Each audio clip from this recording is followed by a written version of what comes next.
ایک نصرانی شخص مسلمان ہوا اور اس نے قرآن کی کچھ صورتیں پڑھ لیں. اب وہ حضور کی خدمت میں آ کر قرآن کو لکھا کرتا تھا،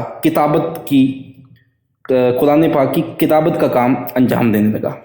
مگر کچھ دنوں بعد مرتد ہو گیا.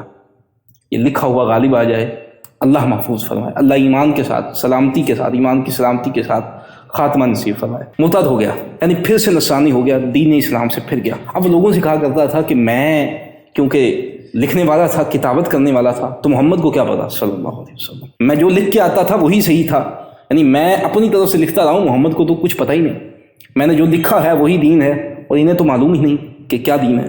اللہ اکبر. اب وہ شخص مر گیا. اس کے جو ساتھی تھے، دوست تھے، جو رشتہ دار تھے، انہوں نے اس کو دفنایا، زمین میں دفنایا. صبح ہوئی تو زمین نے اس کو باہر پھینک دیا. زمین کے اوپر پڑا تھا، وہ دفنا کے گئے تو باہر پڑا تھا.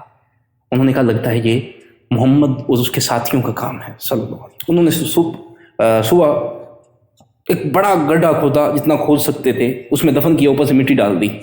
جب صبح ہوئی تو پھر اس کا جسم جو تھا، اس کی جو لاش تھی، وہ جسم پلید جو تھا، وہ پھر باہر پڑا تھا. زمین نے اس کو اگل دیا. اب انہوں نے دیکھا جناب، پھر انہوں نے کہا یہ محمد اور اس کے ساتھیوں کا صلی اللہ علیہ وسلم کام ہے. انہوں نے اتنا گہرا گڈھا کھودا جتنا کھود سکتے تھے، بہت گہرا گڈھا کھودا، اس کو دفن کر دیا. صبح ہوئی، اس کا جسم، اس کا وہ پلید جسد پھر باہر پڑا تھا، پھر زمین کے اوپر پڑا تھا، زمین نے اگل دیا. اب انہیں اندازہ ہو گیا فعلموا انہ لیس من الناس. انہیں معلوم ہو گیا کہ یہ بندے کا کام نہیں ہے، کیونکہ جتنا ہم نے گہرا گڈھا کھودا ہے، نکالتے نکالتے بڑا وقت لگ جائے. یہ بندے کا کام نہیں ہے، یہ خاص قدرت ہے جو اس کو نکال رہی ہے. اللہ اکبر. یہ گستاخ تھا اللہ کے رسول کا، یہ اللہ کے رسول کے بارے میں باتیں کرتا تھا، ان کی گستاخیاں کرتا تھا. اللہ اکبر. جو باتیں کرے اللہ کے رسول کی علم پر، ان کی قدرت پر، ان کی شان، ان کے اختیار، ان کی ذات صفات پر غور کرنے والی بات ہے. جو بات اللہ کے نبی کی ذات و صفات پر کرے، اب وہ اللہ کے غضب کو دعوت دیتا ہے. اب اللہ اس سے جو ہے وہ بدلہ دیتا ہے. وہ کیسا بدلہ دیتا ہے؟ اللہ کو دنیا میں بھی رسوائی، آخرت میں بھی رسوائی. وہ بندہ رسوا ہو جاتا ہے، پھر وہ کہیں کا نہیں رہتا، نہ دنیا کا اور نہ ہی آخرت کا.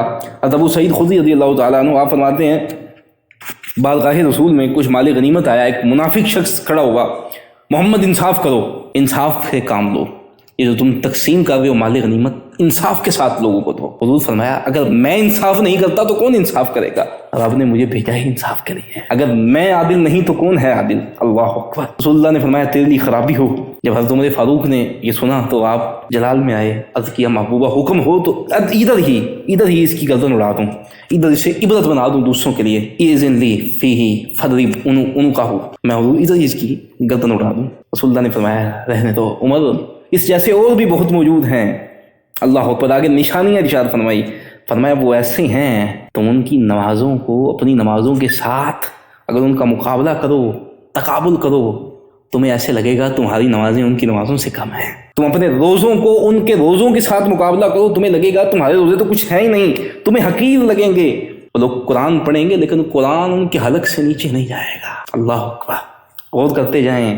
اگر ادب رسول نہیں تو روزہ بھی ہے، نماز بھی ہے. روزہ نماز ہم سے بہتر، قرآن ہم سے بہتر، لیکن قرآن گلے سے نیچے نہیں اترے گا. قرآن کی حلاوت، مٹھاس سینے میں نہیں جائے گی، وہ نور سینے میں نہیں اترے گا.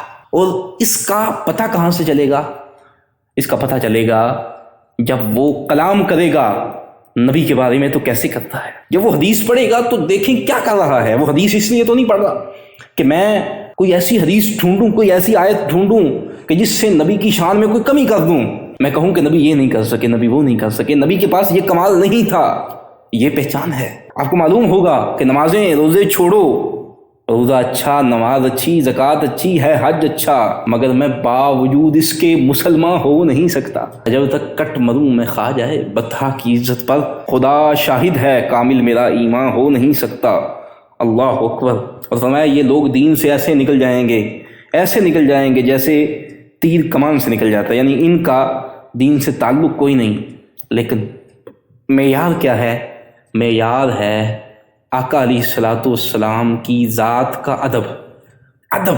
وہ آپ کی ذات کا وہ آپ کی صفات کا، آپ کے تذکرے کا، آپ کی نسبتوں کا ادب ہے۔ اللہ ہمیں با ادب بنائے، با ادب با نصیب، بے ادب بے نصیب۔